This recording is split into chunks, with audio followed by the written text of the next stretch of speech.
Music মারাত্মক সেহেরের একটা মাধ্যম। মিউজিকের সাথে যারা সম্পৃক্ত আছে তারা সেহেরগ্রস্ত হয়ে যেতে পারে, জাদুগ্রস্ত হয়ে যেতে পারে। এটা খুব সহজে সহজে। আর যারা এমন হয় যে মিউজিক ছেড়ে দিয়েছেন, একসময় হয়তো কেউ শুনতো বা জড়িত ছিল, ছেড়ে দিয়েছে, তারাও অনেক সময় ভুক্তভোগী হয়। এটা হচ্ছে শয়তানের মাধ্যম মানুষকে পাওয়ার, বাগে পাওয়ার।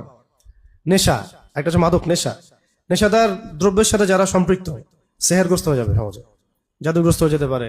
তো ডক্টরের কাছে গেলে বলবে মানসিক সমস্যা। আচ্ছা, মানসিক সমস্যা না, এটা সেহের আইন হাসাদ হয়েছে। ওই সেহের আইন হাসাদের মধ্য দিয়েই মানসিকভাবে সে ভারসাম্যহীন হয়ে গেছে। এগুলো মেয়েদের মধ্যে আরো অনেক বেশি লাগে। চলাফেরা বাইরে করলে, অসুস্থ অবস্থায় থাকলে, নাপাক অবস্থায় থাকলে, এই সময়গুলোতে মনে হয় যেন ইবলিসের দলবল ওদেরকে উপর আসার করে, পুরো ভারসাম্যহীন আচরণ করা শুরু করে এই সময়গুলোতে।